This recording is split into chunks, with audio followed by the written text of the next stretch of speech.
राधा जीवन शरण जी, भगवत स्वरूप परम पूज्य श्री सद्गुरुदेव के चरणों में अनंत कोटि प्रणाम।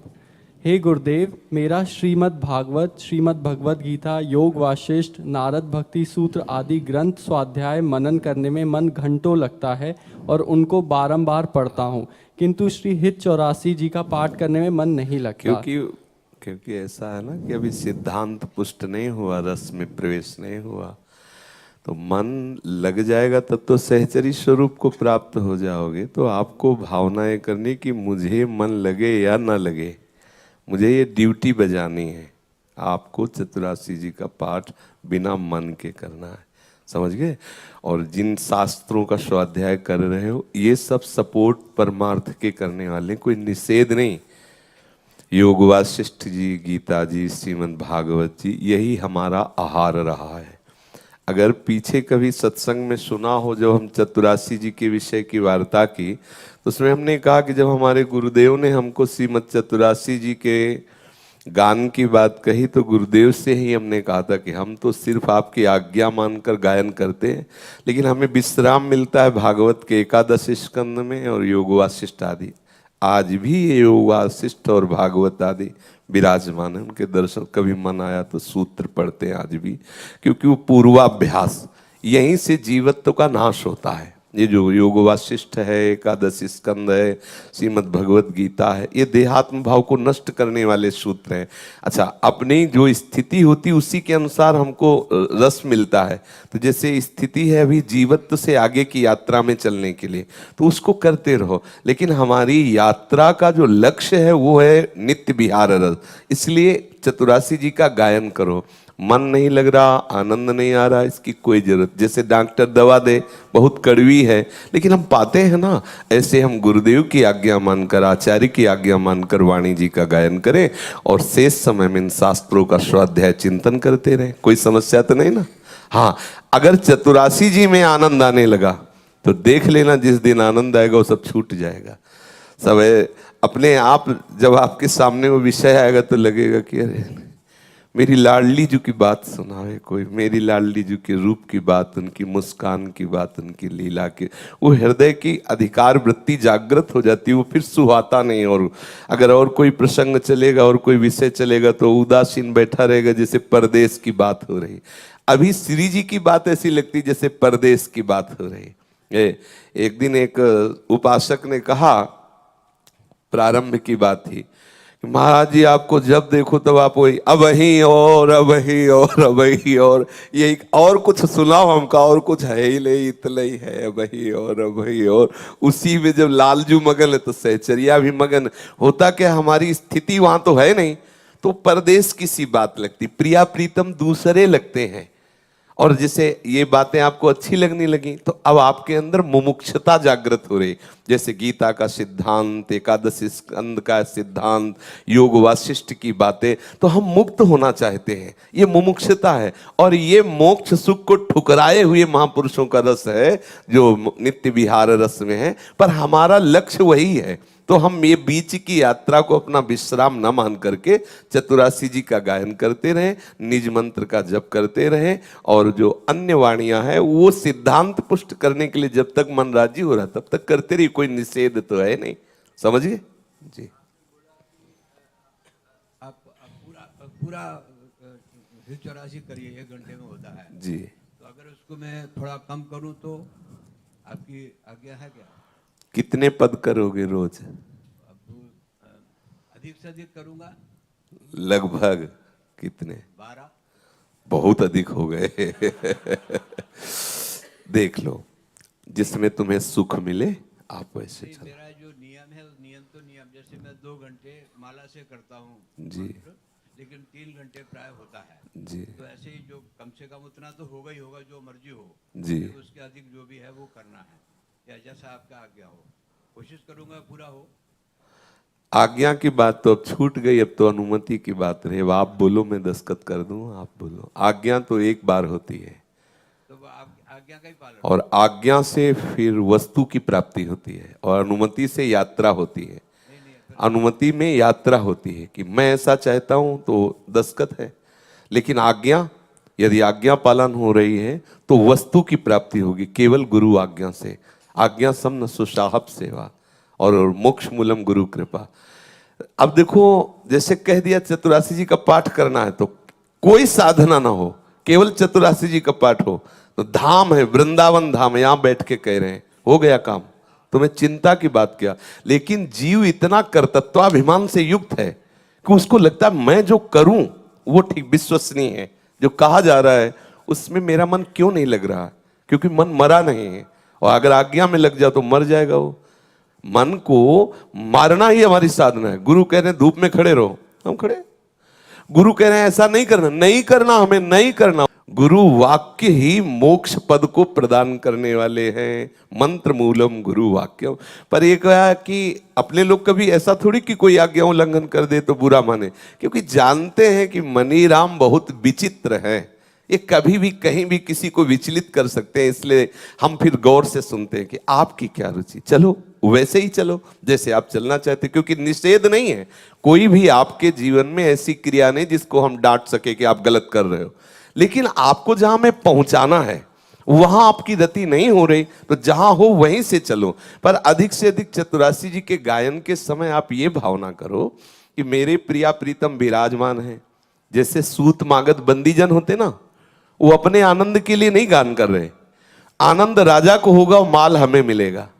वो तो गान इसीलिए करते ना कि राजा प्रसन्न हो और मुझे भेंट दे। सूत मागध बंदी, ठीक मुझे यही पद्धति अपनानी। मुझे नहीं पता चतुरासी जी का क्या मतलब है, क्या रस है, क्या भावार्थ है, क्या उसमें अंदर भरा हुआ है।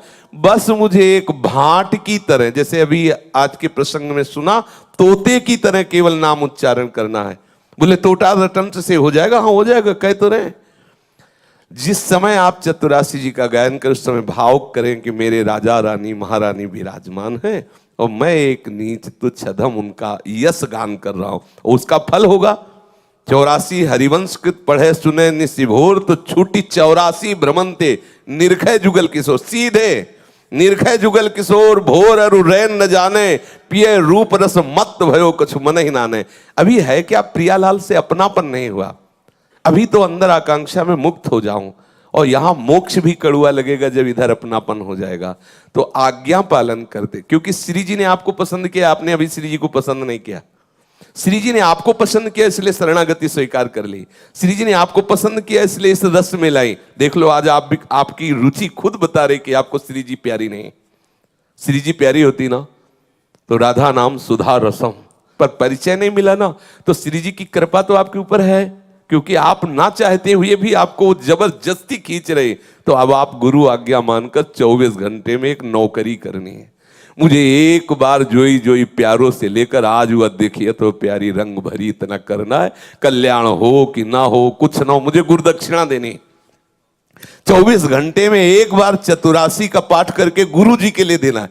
सब हम करेंगे, योग वासिष्ठ अपने लिए पढ़ेंगे लेकिन चतुरासी जी गुरु जी के लिए पढ़ेंगे, क्योंकि उनकी आज्ञा है, बस उनकी सेवा। अब हम जैसे रोज तुमसे कहेंगे हमें खीर बना के पवाना, तो आप थोड़ी सोचोगे हमें आनंद नहीं आता खीर में, हमारे लिए खीर चाहिए, हमें बनाओ। तो हमें चाहिए चतुरासी जी का रस, तो मेरे लिए सुनाओ। मानो कि गुरु की पसंद के लिए मुझे चतुरासी जी सुनाना है, अपनी पसंद के लिए योग वासिष्ठ और गीता और भागवत पढ़ना है। राजी, सौदा पक्का, हाँ माल घना मिलेगा, इसमें कोई कमी नहीं। एक महाराज ये थोड़ा अनुभूति का प्रश्न है। हाँ आप दिखाओ भाई अनुभूति जी। एक मिनट, ज्यादा लिखा होगा तो कुटिया में देखेंगे। हाँ तो देख लेते हैं।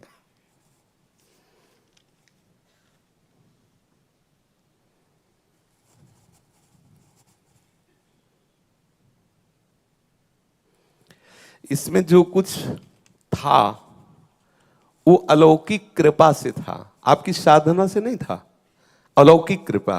कई बार हमने वर्णन किया है कि जैसे किसी को अपना माल देना होता है तो थोड़ी वानगी फ्री दी जाती है, फिर इसके बाद जब उसको चस्का लग जाता है तब फिर कीमत ली जाती है। ऐसे ही हमारे मालिक बड़े कृपालु हैं, जीव विषयों में जो भ्रमित है उसको भगवदानंद देते हैं, जब उधर मुड़ता है तो उसे परिपक्व करने के लिए सिद्धांत पेश कर देते हैं, ऐसी कसौटी से पास होते हुए आओ सदा सदा के लिए मेरे। तो ये जो प्रारंभिक दशा में आनंद की अनुभूतियां आती हैं अपनी नहीं है, ये कृपा से आती हैं। तो अब क्या है, जैसे छोटे बच्चे को माँ पकड़ के चलाती फिर छोड़ देती है, और जब देखती लड़खड़ाती फिर पकड़ लेती, फिर दौड़ाती, दौड़ो क्योंकि उसके पैर पुष्ट हो जाए। ऐसे ही हमें जो हमारे प्रभु हैं वो करुणा में अब आनंद दिखा करके और फिर ऐसे हो जाते हैं, चलो साधन में चलो, पक्के बनो, पक्के बनो। तो धीरे धीरे धीरे वो हमें प्रलोभन देते हैं अपने रूप का, अपने आनंद का। जब हमारी वृत्तियां उधर चलने लगती तो सिद्धांत से पक्का कर देते, और इतना पक्का कर देते कि कैसी भी विषम माया की परिस्थिति आ जाए उसके उस आनंद का नाश ना हो। इसलिए तो कृपा, इसमें आपको सोचना नहीं है कि ऐसा अब क्यों नहीं होता, क्योंकि वो कृपा से हो रहा था। और वो कृपा ऐसी जगह ले जाएगी जहां ये जो बातें हैं ना, ये स्वाभाविक होती रही, इनका कोई महत्व नहीं रह जाता। दिन भर अनुभूतियों की भीड़ लगी रहती है। अगर वो पूरा, हमें तो ज्यादा आता नहीं अंग्रेजी शब्द, लेकिन जैसे किसी विमान को हाईजैक कर लिया जाए ना, ऐसे इसको हैक कर लिया है कि क्या जैक हाईजैक जो भी। अब ये सिस्टम केवल वहीं से चलेगा, है ये सिस्टम दिखाई दे रहा शरीर के अंदर, लेकिन चल वहीं से रहा है। तो ऐसे ऐसे चैनल बदलते रहते हैं, पूछो मत। तो इसलिए मुझे लगता है कि ऐसे रहो और भजन करते रहो। एक अनुभूतियां क्या, अनुभूतियों की बाजार लग जाती है, जिधर देखो आनंद। ये कोई केवल प्रवचन नहीं, केवल मनोरंजन की बात नहीं कह रहे, आनंद की भीड़ लग जाती है, अथाह अपार आनंद। उपासक उन्मत्त हो जाता है। तो वो उन्मत्तता सब वर्णन थोड़ी की जाती है। हर उपासक को जो जिस कोटि का है ठाकुर वैसे ही उन्मत्त करता है। लोक परलोक सब उसके चरणों में लुटता है, जो संपूर्ण समर्पण कर देता है। तो और आगे बढ़ो। अभी तो आनंद का असली दरवाजा खुला ही नहीं, जब खुलेगा तो आप नाच पड़ोगे, अपने आप नाच पड़ोगे। आज सुबह उपासकों से कह रहे थे कि ध्यान रखना, गोरे चरणारविंद का आश्रय केवल हृदय से अच्छे से पकड़ लो आप, फिर देख लेना। हरिराम व्यास जी कह रहे, काहू के बल भजन को, काहू के आचार, लेकिन व्यास भरोसे कुंवर के सोवत पांव पसार। सोवत पांव पसार का तात्पर्य है पूर्ण आत्मसमर्पण, पूर्ण विश्राम भूमि, श्री राधा जुग चरण निवास। महाआनंद जिसका वाणी से वर्णन नहीं कर सकते। अचानक बात करते करते सिस्टम बदल गया, दूसरे से बात करते करते खत्म, दृश्य खत्म, अलग ही सिस्टम चल रहा है। वो क्या करे, लाख बार संभालना चाहता है, मैं उत्तर दे दूं, लाख बार संभालना चाहता है, इसको खत्म। कुछ हो ही नहीं रहा अपने से, वो हो रहा है दूसरी जगह, रिमोट दूसरे के हाथ में पहुंच गया। बस ये चाहिए, कर्ता भाव खत्म हो गया, अब हो रहा है। एक दिन सत्संग में कहा था, उपासक की एक दिनचर्या है, मुझे ये करना है, ये करना है।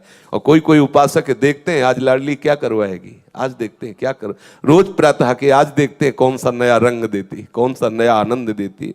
सच्ची मानिए, आज एक वर्णन कर रहे थे कि स्वप्न में भी भय नहीं आने देती। मस्त रहो, आनंदित रहो। ये अनुभूतियां का, अनुभूतियों का समुद्र है। जिस समय आपका चित्त प्रवेश करेगा, अभी तो बड़े सौभाग्यशाली हो जो आपके अंदर ये भावनाएं आ रही, मुमुक्षता आ रही, लेकिन आगे का मार्ग इससे और महारस में है। आगे बढ़ो, बस आज्ञा पालन करते रहो। मेरी तरफ से एक आज्ञा विशिष्ट है, कभी भी किसी भी क्षण हम लाडली जी को भूले ना, चाहे नाम चल रहा हो, चाहे मंत्र चल रहा हो, पर एक बार चतुरासी जी का 24 घंटे में पाठ कर ले। फिर आगे समय भले आनंद ना मिले, लेकिन परिणाम देखना, ऐसा आनंद आएगा। कोई एक दिन ऐसा आएगा, घटना देख लेना, एक पंक्ति फंसेगी और लड़खड़ा जाओगे, सब सिस्टम अंदर का खत्म, और वही पंक्ति छा जाएगी। वही पंक्ति ऐसा आनंद प्रकाशित कर देगी, बस यही लगेगा अब चतुरासी जी चले, सब बंद, केवल चतुरासी जी चले। ये अनुभव की बात कह रहा हूं। बिल्कुल परिचय चतुरासी जी का नहीं था, बिल्कुल नहीं आनंद आता था, लेकिन वही जीवन हो गया, वही आहार हो गया। ये गुरु कृपा से, धाम की कृपा से, लाडली की कृपा से। इसलिए चतुरासी जी मत छोड़ना, जो हम कह रहे हैं उसको मानते रहो। अनिल गर्ग जी कोटकपुरा से, राधा वल्लभ श्री हरिवंश महाराज जी के चरणों में कोटि कोटि प्रणाम। महाराज जी, हम श्री जी का उत्सव करवाते हैं तो उसमें बहुत से लोग आते हैं, तो उनमें से हो सकता है कुछ ऐसे भी लोग आ जाते हो जिनका खान पान ठीक ना हो, तो क्या श्री जी का प्रसाद उनको देने से हमसे कोई अपराध तो नहीं बन जाता? नहीं, उस समय हमें ये देखना ही नहीं है कि कोई और आया है, मुझे तो देखना है लाडली ने जिसको बुलाया है वो आया है। और जो आया है वो मेरे प्रीतम का अतिथि है, उत्सव उनका हो रहा है ना, तो मैं एक सेवक की तरह सबका स्वागत करूंगा और प्रसाद पवाऊंगा। अगर वो प्रसाद नहीं पाते हैं तो हमें कोई उसमें दबाव नहीं करना, लेकिन जो भी आया कैसा भी हो मेरे प्रीतम ही आए, क्योंकि प्रीतम ने पसंद किया है ना, तभी तो उनके उत्सव में आ रहा है, हमें उसका बिल्कुल स्वागत करना है। ये बाहरी बातें वहां बिल्कुल नहीं देखनी है, तभी हमारे हृदय में निर्दोष भावना जागृत होगी। महाराज जी, मैं अदालत में एम्प्लॉइज हूँ, गवर्नमेंट जॉब करता हूँ फरीदकोट में, और मेरा मन वहाँ पे नहीं लगता, लेकिन मेरा बच्चा भी छोटा है, घर गृहस्थी वाला हूँ, और मैं जब जज से छुट्टी मांगता हूँ नहीं, जब मैं वृंदावन आता हूँ, वो भी ऐसे कहते हैं तू वहाँ पे रहने लग जा, भाई तेरा भी मतलब वो नहीं है। और जब मैं वहाँ पे, कई लोग कहते हैं अरे तू यार तू मतलब वहाँ पे टलियाँ बजा जाके, बस तेरा वो नहीं है, वैसे मजीरे बजा मतलब कीर्तन कर भाई, लेकिन भाई ऐसे करके मतलब अभी मैं जॉब भी, मुझे पता है मैं जॉब नहीं छोड़ सकता क्योंकि बच्चा छोटा है, भी ऐसे करके, लेकिन मेरा मन तो यहाँ पे ही है। बस यही खास बात है, मन यहाँ रहना चाहिए, शरीर से सेवा करते रहो और धैर्य पूर्वक रहो और भक्ति को पचाना सीखो। कोई ऐसी उद्दंडता ना हो जिससे व्यवहार बिगड़े। जब तक ऐसी भाव विह्वलता की स्थिति ना आवे तब तक नौकरी धैर्य पूर्वक करो, कर्तव्य का निर्वाह करो, बाहर से कोई जान न पावे, अंदर अंदर लाडली के प्रेम में मगन रहो। लोग क्या कहते हैं सुनना बंद करो। कोई तुम्हें प्रणाम करेगा तो कोई तुम्हें उपहास भी करेगा, ये तो जगत का स्वरूप है। जिसका जैसा चश्मा है वैसे ही उसको दृश्य दिखाई देता है, उसमें दोष उसका नहीं है, उसका चश्मा लगा है। मान लो कुछ लोग ऐसे हैं जिनके चश्मे में ही केवल ऐसा है कि वो केवल गालियां बकना है देख करके, तो उनको भी हम प्रणाम करते, मेरे प्रभु मेरे धैर्य की परीक्षा के लिए ऐसा साम। लेकिन हमें किसी को गाली नहीं देना, किसी से बुरा नहीं मानना और अपने भक्ति का प्रदर्शन भी नहीं करना। हमें ऐसा नहीं दिखाना कि मैं बहुत भक्त हूं, और गुप्त रूप से प्यार भरी चिंतन की वृत्ति वृंदावन वृंदावन बिहारिणी बिहारी जू में लगी रहे। शरीर नौकरी कर रहा है, कोई बात नहीं, धीरे धीरे धीरे धीरे वो ऐसी स्थिति देते हैं कि सब कार्य करते हुए भी हमारा भजन ठीक चलता रहता है। मैं आपके चरणों में ये कुछ मिनट।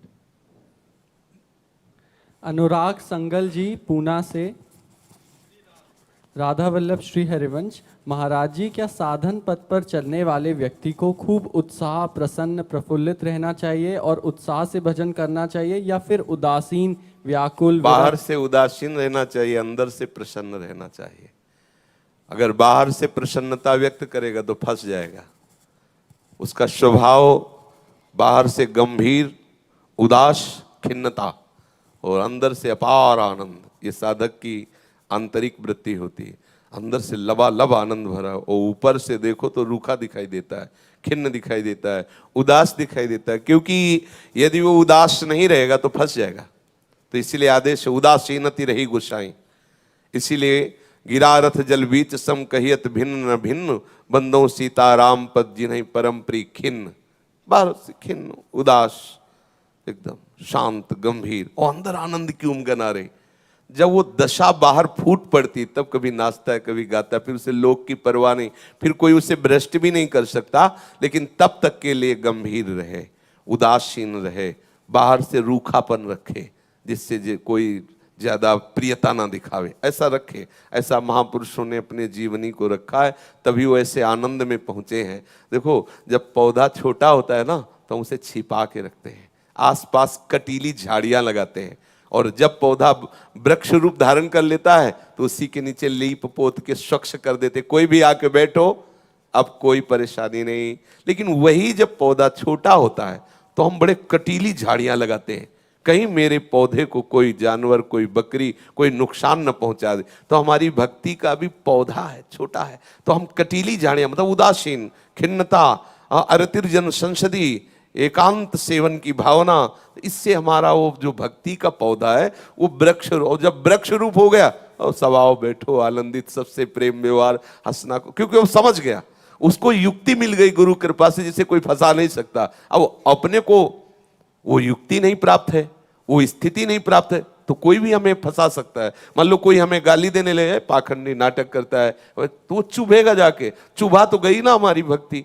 ऐसी स्थिति आवे कि भरी सभा में कोई हमें अपमानित करे और मुस्कुरा के चल दे, ये स्थिति में आएगा। बुद्धि लड़ाने से नहीं, बुद्धि थोड़ी देर लड़ेगी, इसके बाद हार जाएगी, लेकिन स्थिति स्वाभाविक रहती है। वो स्वाभाविक स्थिति आने तक बाहर उदासीन और गंभीर रहे, और अंदर तो भगवदानंद की बाढ़ आती रहती है। जो उपासक भजन प्रारंभ में नहीं आती, प्रारंभ में तो युद्ध होता है, प्रारंभ में तो उसको लड़ना होता है, उसकी वासनाएं जगत की तरफ ले जाती है, वो प्रभु की तरफ बढ़ना, बार बार जलन, बार बार अशांति, बार बार परास्त होना होता है। लेकिन एक बार जब मन प्रभु में लग जाता है तब वो आनंद की स्थिति होता है। जैसे जैसे आनंद बढ़ता है तो कौन रस बाढ़ो जहां बोलिबो भारी, अब बोलना अच्छा नहीं लगता, ना कहो सो बोलिबो, ना कोई व्यवहार, अपनी कुंवरी किशोरी को जियत निहार निहार, सुने न काहू की कही, कहे ना अपनी बात, नारायण व रूप में मगन रहे दिन रात। स्थिति आ जाती है।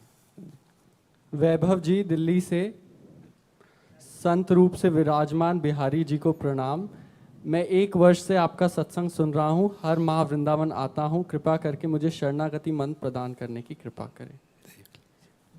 ललित जी मध्य प्रदेश गाडरवाड़ से, गुरुदेव भगवान के चरणों में सत सत कोटि कोटि प्रणाम। महाराज मैं आपको गुरु रूप में वरण कर चुका हूँ, कृपा करके इस अधम को शरणागति मंत्र देने की कृपा करें। जी देख। रजनीश प्रसाद जी झारखंड से, राधा वल्लभ श्री हरिवंश, महाराज जी कृपा करके शरणागति प्रदान करें। रेणु जी गुड़गांव से, आपने भी आपके श्री चरणों में शरणागति की याचना की है। सारंग नैनी शरण जी, गुरुदेव भगवान की जय हो, जय श्री हरिवंश। महाराज जी श्री हित हरिवंश जी के मंगल गान में तहाँ संतत व्यास नंदन रहत कलुष विहंडना का क्या आशय? पुलिन मंजुल परम पावन त्रिविध तहाँ मारुत बहे, कुंज भवन विचित्र शोभा मदन नित सेवत रहे। तहाँ संतत, कहाँ व्यास नंदन हित सजनी रूप से विराजमान है, श्री सेवक जी महाराज कह रहे तहाँ संतत, वहां निरंतर विराजमान है। कहा पुलिन मंजुल परम पावन त्रिविध तहाँ मारुत, जहाँ श्री यमुना स्नानी श्रृंगार स्वरूपा प्रवाहित हो रही हैं, जिनका पावन पुलिन अद्भुत प्रिया प्रीतम की रास क्रीड़ा भूमि है, ऐसी महामहिमामयी यमुना जी की रास भूमि के समीप जो सुंदर कुंज निकुंजे हैं, पुलिन मंजुल परम पावन त्रिविध तहा मारुत, शीतल मंद सुगंध जहाँ वायु प्रवाहित हो रही है, त्रिविध तहा मारुत वह, तो कुंज भवन विचित्र शोभा, जहाँ कुंज निकुंजों की अद्भुत विचित्र शोभा हो रही, जहाँ स्वयं काम और रति सेवक हुए सेवकाई कर रहे हैं, वो काम जो प्रियाजू की भ्रकुटी से प्रकट हुए हैं, वो रति जो प्रिया और लाल में अत्यंत आसक्ति प्रबल प्रकट करने वाली लौकिक काम रति नहीं। हाँ, तहाँ संतत व्यास नंदन रहत कलुष विहंडना, समस्त कामनाओं का नाश करके इस महान निष्काम प्रेम रस को प्रकाशित करने वाले व्यास नंदन हित सजनी स्वरूप से वहाँ विराजमान है। ऐसे जय जय श्री हरिवंश व्यास कुल मंडना, ऐसे मैं हरिवंश चंद्रजू की वंदना करता हूँ, जय जयकार करता हूँ, जो व्यास कुल को सुशोभित करने वाले, मंडन करने वाले हैं, अर्थात व्यास मिश्र के लाडले श्री हरिवंश चंद्रजू हित सजनी स्वरूप से निरंतर ऐसे कुंज निकुंजों से सुशोभित पावन यमुना जी के पुलिन पर विराजमान वृंदावन में श्री हित सजनी के रूप में सेवा परायण है। ऐसा तहाँ संतत, वहां निरंतर विराज, तहाँ संतत व्यास नंदन रहत कलुष विहंडना। हाँ, ऐसे महान निष्काम उज्जवल प्रेम रस को प्रकाशित कर रहे हैं, कहीं भी स्वसुख वांछा नहीं, तत्सुख भाव से लाडली लाल को दुलार कर रहे कलुष विहंडना। ऐसे कामनाओं का नाश करके निष्काम उज्जवल रस प्रेम प्रकाशित करने वाले हरिवंश चंद्रजू की मैं जय जयकार करता हूं, जो व्यास कुल का मंडन करने वाले हैं। आगे ये कह रहे हैं सारा सार विवेकित कोविद बहुगुणी का क्या आशय? हाँ, सार और असार ये विवेक का लक्षण है। श्री हरिवंश विवेक परम सेवक जी ने कहा, तो सार असार का जब निर्णय करते हैं तो प्रभु सार हैं, ब्रह्म सत्यम और जगन मिथ्या, तो असार हो गया संपूर्ण संसार नानात्व भोग विलास। अब प्रभु सत्य है। अब उन प्रभु के भी रस में शांत रस, दास्य रस, सख्य रस, वात्सल्य रस और कांत रस, और ये है महामाधुर्य रस, बोले सारा सार विवेकी। सार और असार का विवेक करवाने वाले ये साक्षात प्रेम स्वरूप हितजू ने वो अद्भुत रस हमें प्रदान किया। सारा सार विवेकी, ये विवेक प्रदान करने वाले हैं। वो तो विवेक स्वरूप है। ऐसा विवेक प्रदान करते हैं कि वो संसार से वैराग्य और भगवान के वैभव से वैराग्य। यद्यपि प्रायः लोग संसार से ही वैराग्य कर पाते हैं, बड़ा मुश्किल है, पर संसार से वैराग्य करके भगवान की भगवत्ता में आसक्त रहते हैं। लेकिन यहाँ का क्या वैभव, भगवान की भगवत्ता से भी वैराग्य हो जाए। एकमात्र ऐसी प्यार की भूमिका हृदय में उदय हो कि लाडली लाल के दुलार में हमारा मन मग, ये भगवान है, ये हमारी रक्षा करेंगे, ये सर्वलोक में, इसका भी विस्मरण हो जाए कि तभी तो आशीर्वाद। जय सीत हरिवंश आशीष देत मुख चिरजीवो भूतल यह जोरी। कई बार ऐसे पदों में आया। विनीता पंजाबी जी मुंबई से, श्री राधे महाराज जी के श्री चरणों में दंडवत प्रणाम। महाराज जी मैं दीक्षित हूँ और हरे कृष्ण महामंत्र का जाप करती हूँ और मैं अपने गुरु महाराज जी से अत्यंत संतुष्ट हूँ। आपको मैं YouTube के माध्यम से सुनकर यहाँ आई हूँ। क्या मैं हित 84 जी और राधा नाम का शरणागत ले सकती हूँ?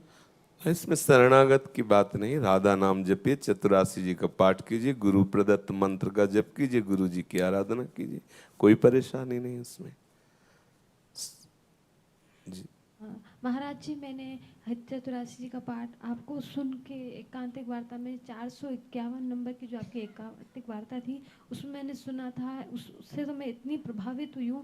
तो हित 84 जी मैं घर में रोज़ पाठ करती हूँ। मैं तुरंत यहाँ से बुक मंगवाई।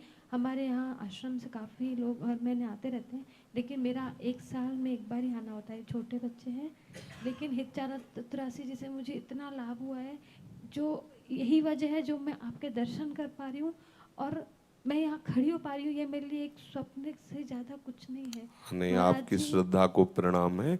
आप 84 जी का पाठ कीजिए, राधा नाम जप कीजिए और आप अपनी गुरु निष्ठा में रहिए। गुरु साक्षात परब्रह्म ऐसी भावना में रहिए और गुरुदेव की कृपा से ही आपके अंदर ऐसी भावना आई। और खूब भजन कीजिए। जब आपको समय मिले तब वृंदावन आ गई, नहीं तो आप खूब भजन कीजिए। हित 84 जी कर सकते हैं ना? हाँ, खूब कीजिए। हम तो चिल्ला चिल्ला के कह रहे हैं, वो कह रहे हैं हमें करने का मन नहीं, हम कह रहे नहीं करो। तो हमको बहुत करने का मन है, हम तो रोज नहीं आप खूब पाठ करो, खूब पाठ करो। परिवर्तन क्या पता है। हाँ नहीं, बहुत कृपा है जी।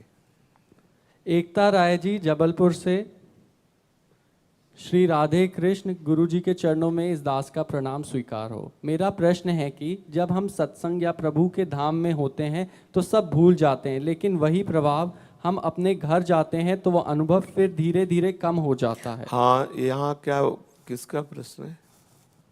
अच्छा, यहाँ क्या है कि एक वातावरण है ना, तो भागवतिक वातावरण का प्रभाव होता है, तो हमारी मन बुद्धि को ये वातावरण भगवदानंद में आकर्षित करता है। और उधर क्या है, त्रिगुणात्मिका माया का वातावरण है, तो उधर आकर्षित करता है।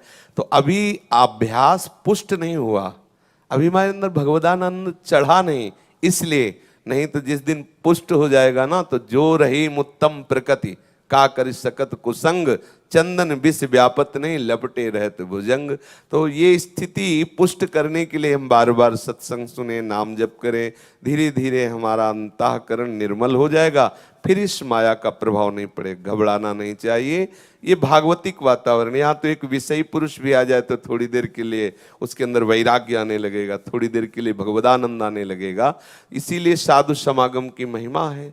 जैसे यहाँ नित्य कीर्तन नित्य भजन हो, तो ये कुछ ना हो तो भी आप आके बैठ जाओ तो आपका हृदय शांत होने लगेगा, आपके अंदर भजन की भावनाएं आने लगी, क्योंकि यहाँ के परमाणु भागवतिक है ना।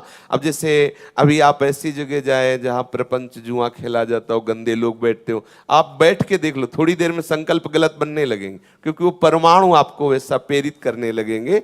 तो अभी हमारे यंत्र पवित्र नहीं हुए, इसलिए ऐसा। जिस दिन पवित्र हो जाएंगे तो सबे भूमि गोपाल की या में अटक कहा, जहां भी बैठोगे आनंद ही आनंद रहेगा। अभ्यास करते रहिए।